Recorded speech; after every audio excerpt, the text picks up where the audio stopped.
Hello, everybody. It's Friday, and it's been a really long week. and if you were here right on time, you would have noticed one of my best Friday moments ever. If you missed it, you just missed it. And I'm not, I'm not going to tell you what it was. Holy cow. What a way to start my Friday session. Okay, cool. This is Friday's Live, Friday with Findmypast. I just almost said Facebook. I'm really sorry. It's been a rough start to the day. It is 9 o'clock in the morning in the Mountain Time Zone, and I have not had enough coffee yet, but I will get there. Okay, so it's Friday, which means we're celebrating new records. We have a lot to talk about this week. Lots and lots and lots of great stuff this week. It is also Canada Day, so happy Canada Day to everybody up in Canada.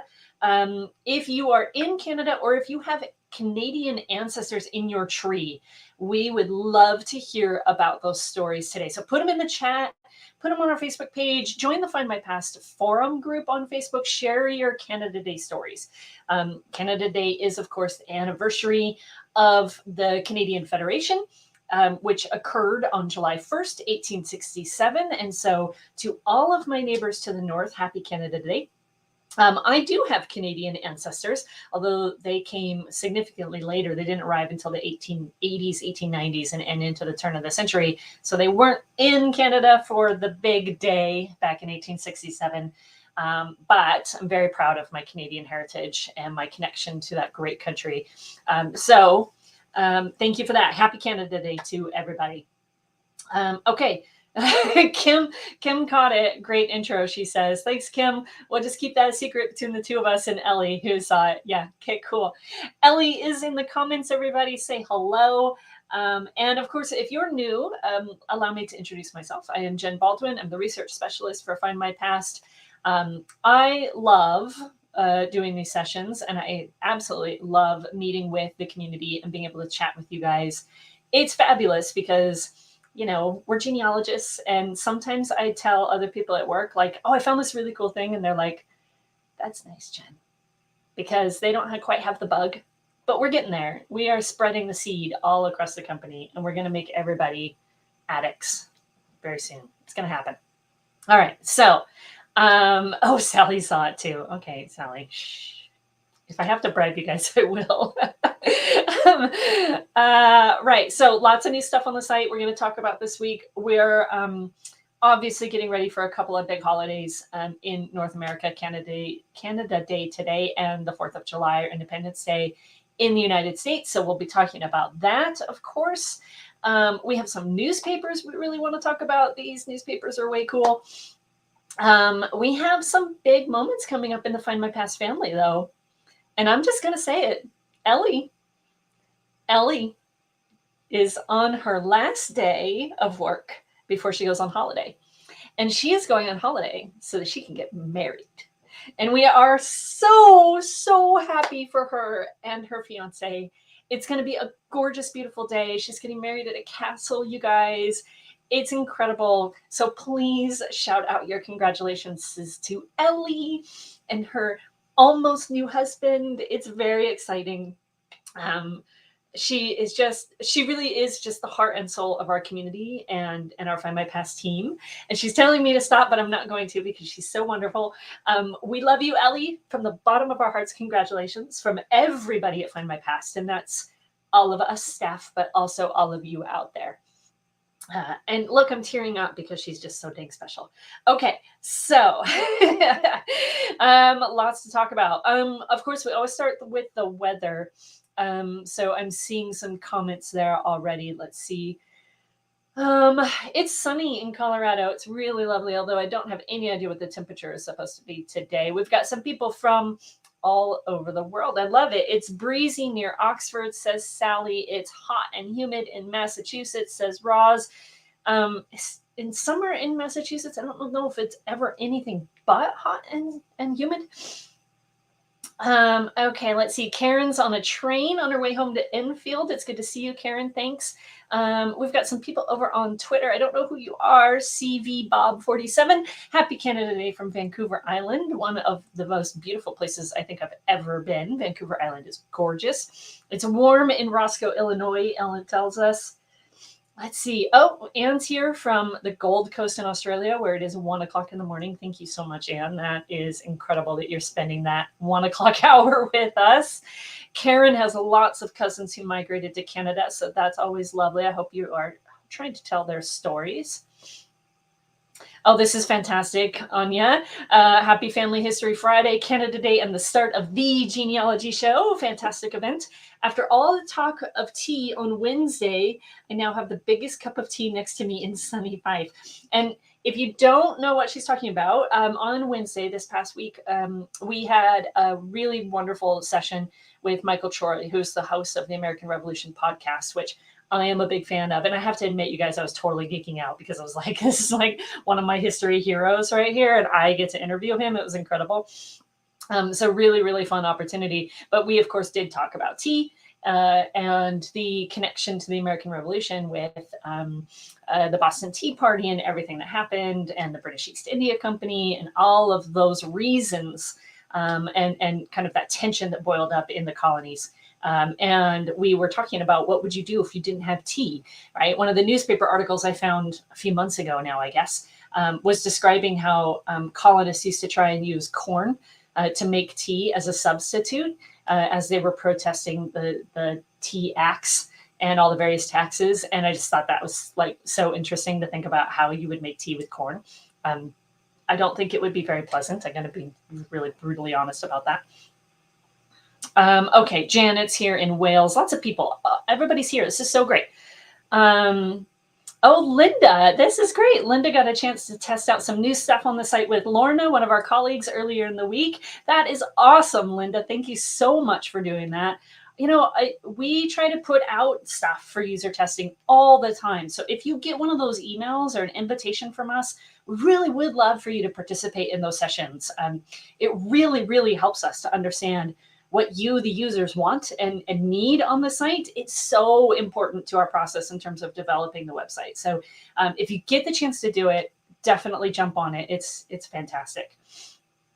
All right, lots of comments for Ellie, which is great. If you missed the session on Wednesday, there's a couple of you saying that you missed it. Victoria did.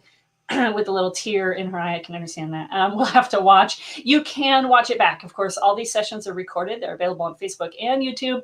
So check them out at your leisure. They are there, and all of them are there, all the way back to the start of Findmypast from Home. So so jump in and take a look at what you haven't seen. Yeah, I love podcasts. The American Revolution podcast was the first one I really got hooked on. And I usually listen to it in the car. I've also started listening to the British History podcast, which I think is fantastic. It starts in the Roman period, and I'm just now at the point where they're starting to get into the Dark Ages. And he had an entire episode based on how they brewed ale in the Dark Ages. And it was absolutely awesome. Like, it's so cool to understand the history that our ancestors lived through, right? It's so neat. Okay, let's see. Sandy says, my parents came to Canada from England in 1948 due to the lack of housing after the war. Yeah, definitely a big issue, right? Big issue after World War I and World War II. And I know some of you have seen this for yourself.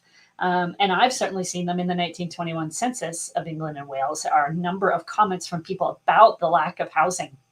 And I was looking at the Library and Archives Canada website earlier this week, and did you know they have a whole page and section on war brides from World War I and World War II and all of these wonderful records? Good stuff, you guys. So if you have British direct connections between the UK and Canada, especially during the interwar period, World War I to World War II, check out the Library Archives Canada website, and they have a whole page about war brides and resources that you can look at. So good stuff. Really, really good stuff. Okay. Bev says, happy Canada Day from London, Canada. That's fantastic. I love that. Excellent. All right. So this week's new records, let's dive in. Ellie has already shared the link. So thank you very much, Ellie. If you have not seen the blog post, I highly recommend it. Our author for those this week was Jessie. Actually, she writes the blog post most weeks. she does a fantastic job. And she and I had some wonderful discussions about American Revolution history. And we learned a lot together, actually. So that was really a good time this week. But I want to start actually with one of our newspapers. And the reason I'm going to start with the newspaper title is because it is Canada Day. And we love a good story about Canada. So this week we published the Ottawa Free Press on the Findmypast collection and on the British Newspaper Archive. Ottawa Free Press from 1904 to 1909, and then again from 1911 to 1915. We looked around online, and as far as we can tell, we are now the only ones who have the digital copy of this particular title for those years. So we're really excited about that because it is kind of giving a new opportunity for research, right? It's great when you have those resources available to you from a number of different websites, but when we can put up something new that's never been seen online before. And so we're really excited about that, the Ottawa Free Press. It's a great paper. We also have a handful of other Canadian titles if you're interested in looking at those. I wanted to do a quick search and see what we could find about Canada Day, specifically from 1867. So I'm going to pop this up on the screen here. So if you use the Findmypast newspaper collection, we just searched for Canadian Federation, actually. In 1867, there are 16 mentions across the collection. But look at the names of the titles, right? We've got Hull and Eastern Counties Herald from Hull in Yorkshire. We've got the Swansea and Glamorgan Herald.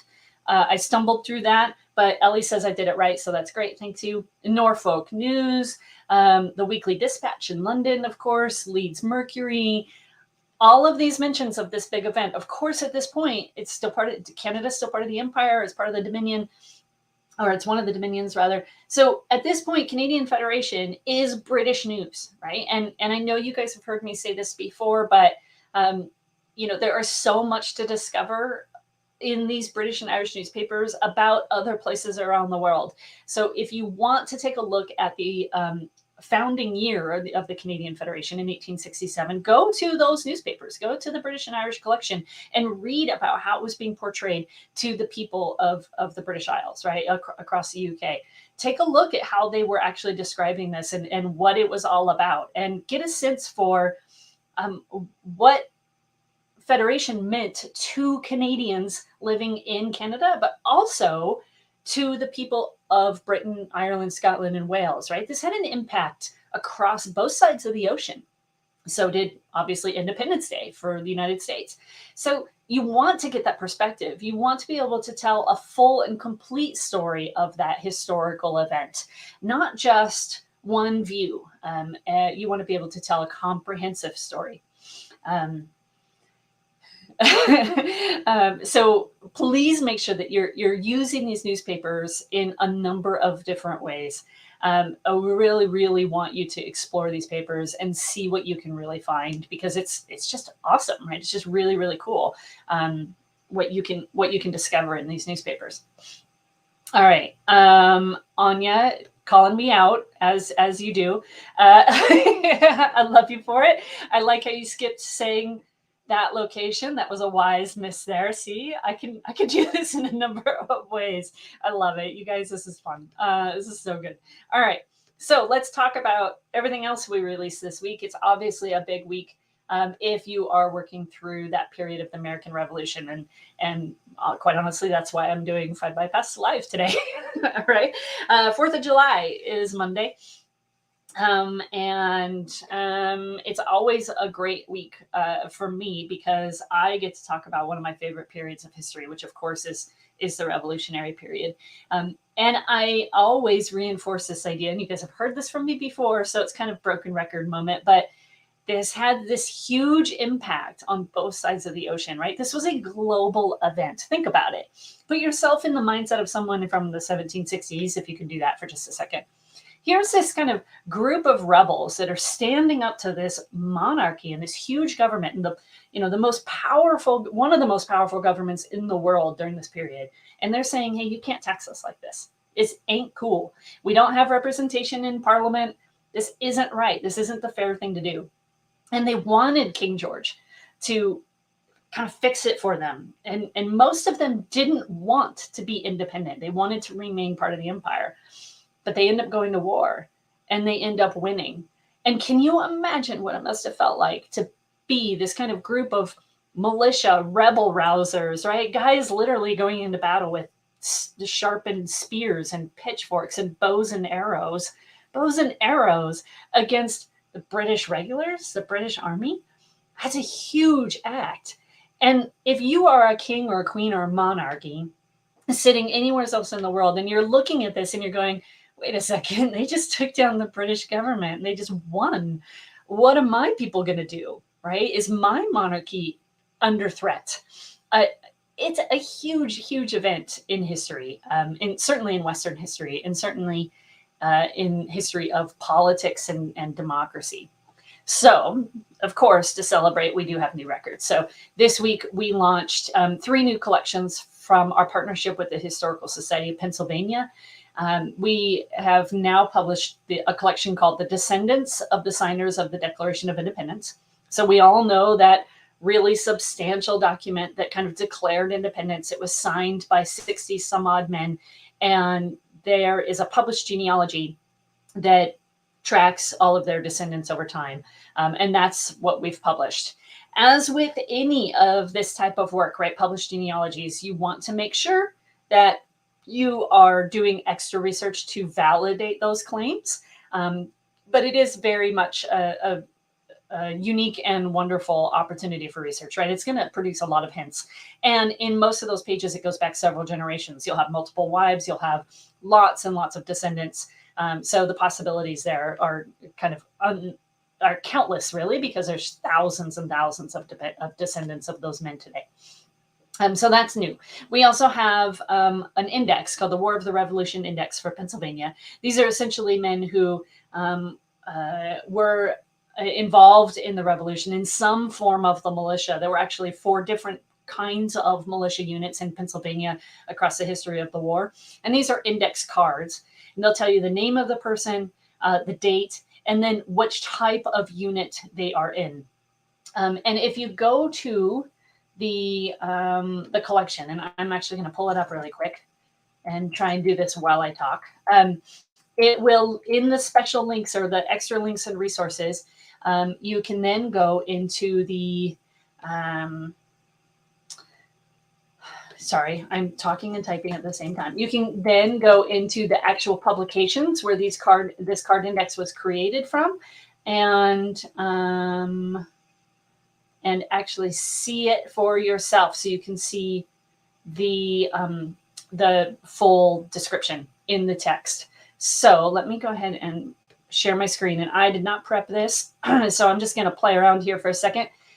You can do the search, right? Revolutionary War Military Abstract Card File is one of the new sets. If you go down here to the useful links and resources, you've got all of these wonderful collections available to you. But let's see, I was actually talking about a different one. So hang on, let me pull that up here, War of the Revolution. So we know that, all record sets, right? It's our favorite place to go. It's basically the card catalog.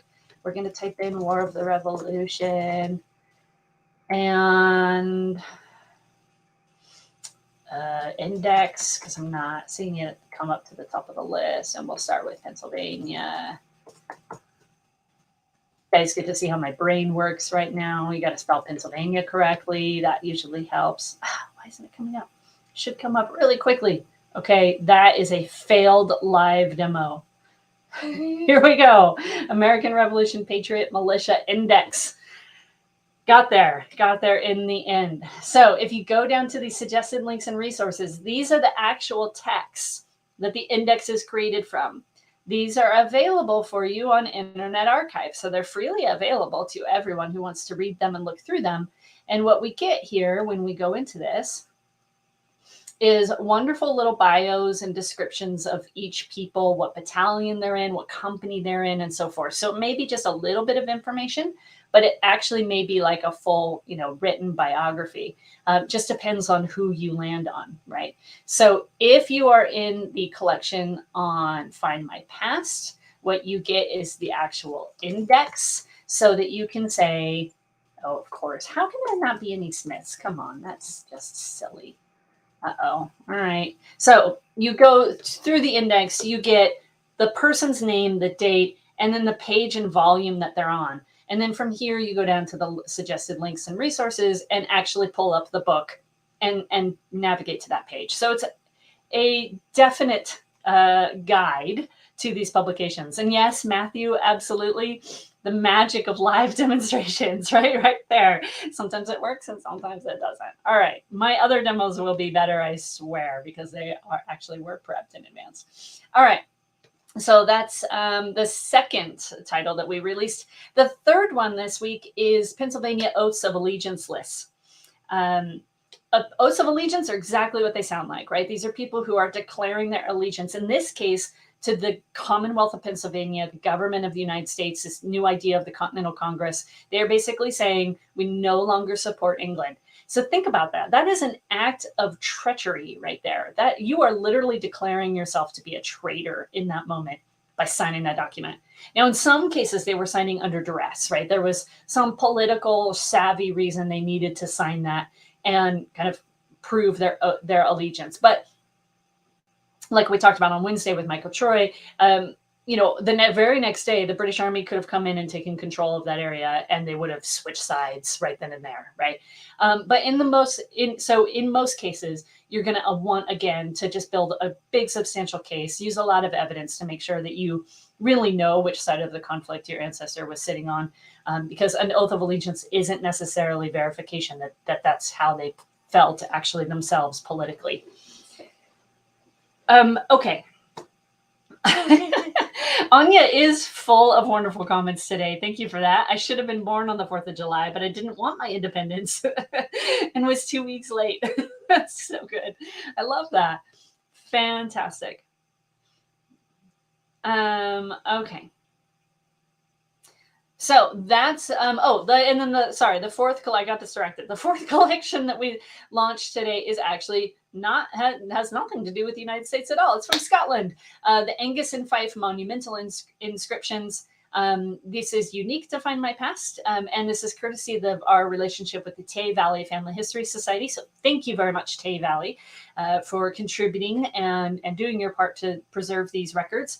These are monumental inscriptions, so pretty stereotypical cemetery inscriptions from headstones, but a very important piece of British and Irish history, obviously something we want to preserve. So Angus and Fife, if you have anybody who is buried in those locations, do check that out.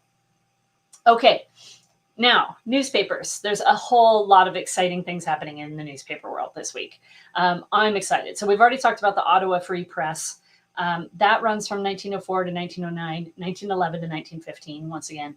We also published the Anglo-American Times. We published the Munster Tribune. We added materials to a whole bunch of materials. The East Galway Democrat is new. The Wallington and Carshalton Herald is new. So we have a lot of new papers. So fantastic to see. But the one that I really, really, really, really got excited about this morning was the Gazette of the United States. This one is really cool. You guys, if you like history, this is just an awesome paper. So the publication that we have made available runs 1789 to 1798. And then again, some volumes from 1803. I have to show you this stuff because it's just absolutely so cool. Let me see if I can get the right tab up here. And kind of, all right. Is there a question of the week? Oh my gosh, Andrew. I forgot about the question of the week. What? I am so scattered today. If anybody has a great question of the week, why don't you ask it this time? Question of the week is whatever question you want answered. How about that, Andrew? Thank you for flagging that. I told you it's been a chaotic week. Question of the week could be related to, I know, how can I forget? I know. My bad, my failure completely. You know what? Humans make mistakes. Does Ellie have a question of the week? Ellie has a question of the week. She's going to do it for us. All right. 2 secs, and we will have the question of the week ready to go. In the meantime, I want to show you some of the stuff from the Gazette. of the United States, because these titles are really, really cool. Question of the week, what will Ellie's new surname could be? I love it. All right, let me just pull up one or two of these. These articles are so delightful. So let's say that you want to know exactly what happened around the situation when George Washington was made president of the United States, right? First president. Oh, I love it. That's a great question of the week. Question of the week from Ellie. Thank you. Which ancestors' antics truly made you laugh out loud? That's the question of the week. That's a good question. I'm going to have to think about that for a second, actually. I wonder if I can think and talk at the same time. I don't know that I can today. And Anya's right. I've been so excited about all the new records. I was supposed to be prepping for this session this morning. I wasn't. I was just playing around in all of our new stuff. Okay, so let me go back to my example here. If you wanted to know what happened when George Washington was made president of the United States for the first time, you might go to the Gazette of the United States and look that up. And you would find the actual voting record. This is how many votes everybody got who was essentially nominated for president, for the very first president. Look at that. That's incredible. I don't think I've ever seen this anywhere before. I don't know that I've ever actually looked for it. But George Washington gets 69 votes. John Adams is the second closest at 34 votes. And then you get a number of other actually well-known names, genuine founding fathers, right? John Jay, R. Harrison, John Rutledge, John Hancock. Of course, we all, most of us recognize his name, George Clinton, and so forth. And you see that the votes get, pretty small after John Adams. So John Jay came in third place with 9 votes. And then, of course, it's announced that His Excellency George Washington Esquire was announced president, and the Honorable John Adams was announced vice president of the United States. It's a pretty incredible piece of history found in this newspaper. I just love it. And of course, at the time, the rule was whoever came in second place was vice president. It wasn't the idea that you can pick your vice president like we do now. So whoever came in second automatically became vice president, whether you liked it or not. So there you go. George Washington being announced president. Another one that I absolutely love and immediately sent to a number of my colleagues this morning was this lovely piece, An Ode for Independence. This was published July 4th, 1789. It was written by Daniel George, and it's wonderful. If you read this, it really is great. This second, maybe third stanza, see haughty Britain sending hosts of foes with vengeance armed, our freedom to oppose. Oh, I just love it. If you are interested in this period, if you are interested in kind of the day-to-day operation of how the American democracy was actually built and established, this newspaper is going to be a brilliant find for you, because absolutely this is going to be a week-by-week report of how the government was being established. I mean, there's annual treasurer's reports in here from our first Secretary of the Treasurer, who of course was Alexander Hamilton. So just an incredible newspaper. I'm totally geeking out over this one. I could probably talk about it for a really long time. I won't. All right, so let's put this back up on the screen just so everybody has it. Question of the week: which ancestors' antics truly made you laugh out loud? I'm going to let you guys think about that for another couple of minutes because, yeah, we just posted it. All right, so that covers new records and new newspapers this week. I know I've talked a lot for a long time about those, longer than I normally do, but they're exciting, and I'm really, really, really excited about them. If you're interested in this period from a British standpoint, there are records for you as well. We definitely have pensions from the Revolutionary War that your ancestor may be in if he switched sides, if he was active in the army. Early American families indexes will include people from both sides of the pond. And a little bit later in history, one of our record sets that we've had for a number of years now, the Prisoners of War collection, includes American prisoners from the British military, right? The American prisoners that the British held during the next engagement with England, which was the War of 1812, for those of us in North America, a part of the Napoleonic Wars for those of you in the UK. All right, so let's take a look at the question of the week. There's a couple of you who've got some good ones coming in. And one last comment on the Revolution, of course, Andrew, thank you. I don't have sons or daughters of the American Revolution, but I do have United Empire Loyalists. Of course, there is a Canadian faction, right? A Canadian historical component to the war as well. So I actually have both. I have a proven line to the American Revolution, and I'm working on proving my United Empire Loyalist. So hopefully someday I will be able to join that great organization as well. All right, let's see about the question of the week here. Marilyn, my 3 times great-grandfather throwing a man overboard from the ferry because he objected to something the man said about Abraham Lincoln. Pretty sure he'd been drinking. I might have, I might have thrown somebody overboard too if they dissed on Abraham Lincoln. I mean, come on.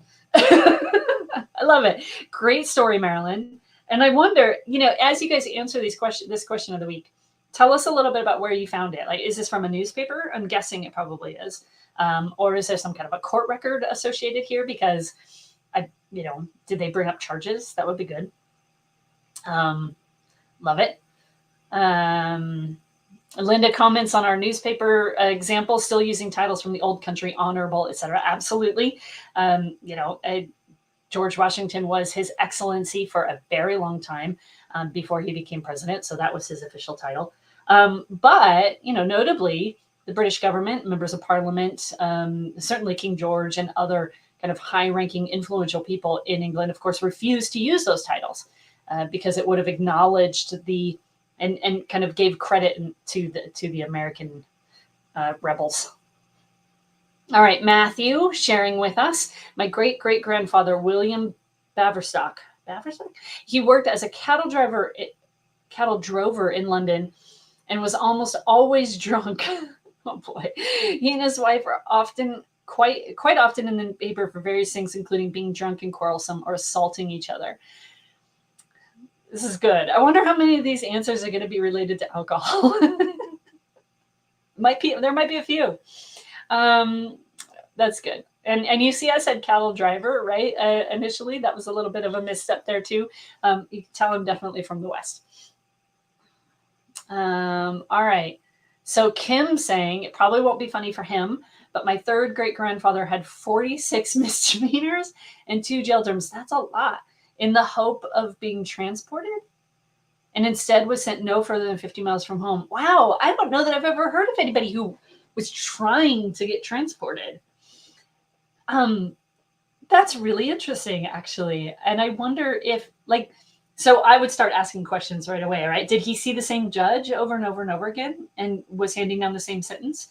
And did that judge know that he wanted to be transported and that's why he intentionally wasn't doing it? Like, what are the motivations behind those repeated offenses and penalties that he didn't get transported? Because, you read stories of people being transported for just the slightest infraction. Oh, that's really interesting, Kim. What a great story. I hope that you will share more with that with us, because that is quite interesting. That's a lot to think about right there. All right. Marilyn follows up on her Lincoln story. It came from a newspaper, and he did get arrested and fined. All right. Good researching there. That's excellent. Rita telling us, my great uncle as a teenager was sent to jail for a break-in in the next state over. He walked out of the jail he was sent to and went home. Oh, he just strolled out the front door. Eventually was caught and sent back to jail. Wow. That's a good one too, Rita. Thank you so much. I'm still trying to think about when my ancestors made me laugh outright. I think actually it was my grandma. That's a good example. I have a number of documents from my grandmother, who was heavily involved in a local organization in the state of Washington. It was the Washington Dairy Farmers Association. She actually helped start the group. And this is in, let me think about that, 1940s and 50s. And they did this whole campaign trying to promote dairy products, right? And saying like milk is safe to drink, please buy our products, right? And in all of those series of letters, she writes a letter to this radio broadcaster who was the agricultural reporter for the area. And she had listened to his report and writes this really scathing letter to him saying that, you know, you presented the dairy world in a really negative way, and that's completely unfair. And, you know, we're small business owners, basically. We're just trying to survive. And here's the real truth of what you should have said, right?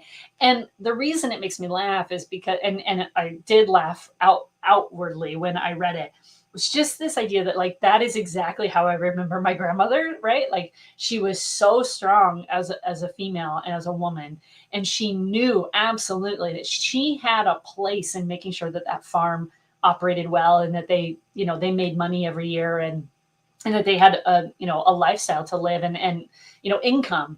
And her role was so important to her, and she was just that kind of take charge woman. You can see it in the meeting minutes of the organization as well. But that letter specifically to the radio broadcaster, I just thought, yep, that's grandma. Like that is absolutely grandma right there. It was great. And I probably had the letter in my possession for a couple of years before I bothered to sit down and go through the papers kind of one at a time and actually read through everything. And this is a gem. This is exactly who my grandmother was. It was great. All right, so that I think is my response to the question of the week. So Andrew's got one for us. I researched someone else's ancestors and found her great-great-grandfather had a criminal record as long as your arm, including 3 times running a disorderly house. Great, she says, something interesting to tell the family. I've had reactions like that too. I know where you're coming from, Andrew. Absolutely.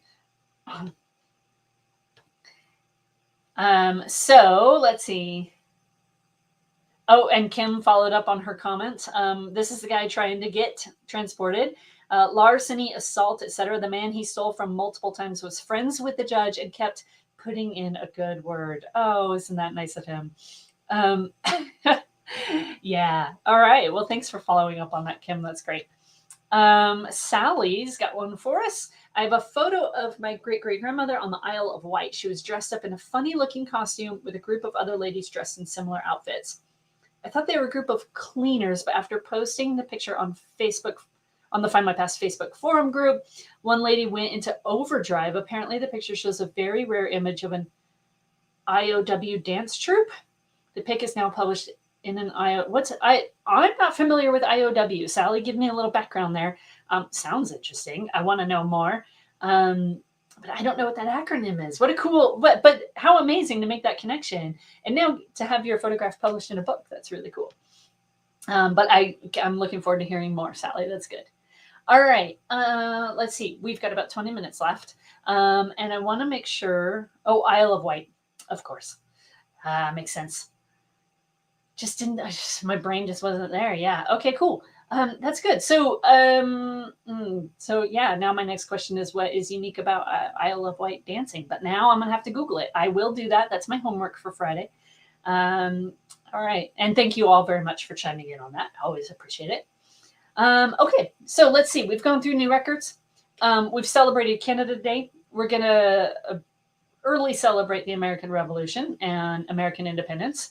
We've got a lot of research opportunities we can do this weekend.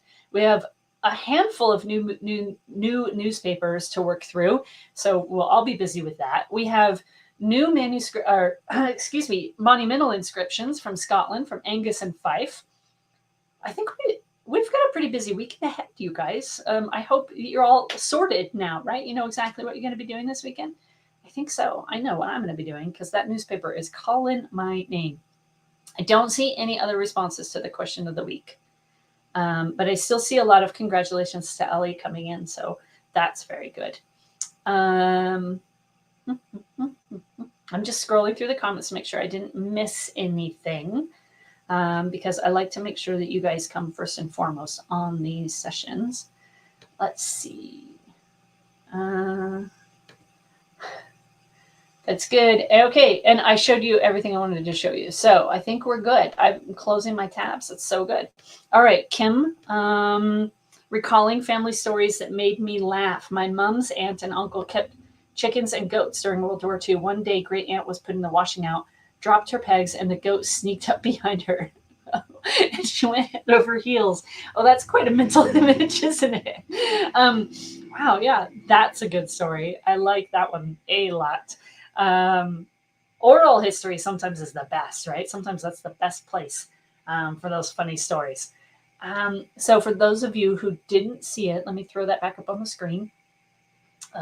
Question of the week: which ancestors' antics truly made you laugh out loud? I'm guessing that my camera's going out of focus. We could all have a couple of moments there of remembering something from our living history, and living memory. And that's essential, right? Absolutely essential. So I hope that Kim, stories like this one, that you have documented this somehow in your family tree, wherever you keep it, or your software, or your stories about your ancestors, your research, so that her third, fourth, fifth great grandchildren will know that the goat sneaked up behind her and she went head over heels, because every descendant deserves to know that story. Okay, so with that, you guys, I think we're going to go ahead and call it a Friday. And one of the reasons why is because we are off to celebrate Ellie's wedding. Not me, actually, I'm not going to Scotland, but there's a whole bunch of people who want to say congratulations to Ellie. And we want to do that. So, okay, now I have to put this one back up. Ellen, husband's grandmother, getting fined for a scheme during Prohibition where he paid the fiddle for beer. Oh, interesting. Instead of paying money. I've never heard a story like that before. That's a good Prohibition story. I bet there's lots of newspaper entries there as well. Very good story, Ellen. Thank you. So with that, I have a 3-day weekend ahead because of the holiday in the States. So I wish you all a very good week. Ahead. Next week, we have some more great records, great sessions coming up. Watch for some British military stuff coming out next week. That'll be good. And Roz wants to know if you're getting a third name, Ellie. For those of you who don't know, Ellie's surname is Overthrow Jones. It's hyphenated. So that's fun. And we will leave it with that. Have a great weekend. Stay safe. Be careful out there. Do lots of research. Enjoy each other in the community. And we will talk to you next week. Bye-bye, everybody.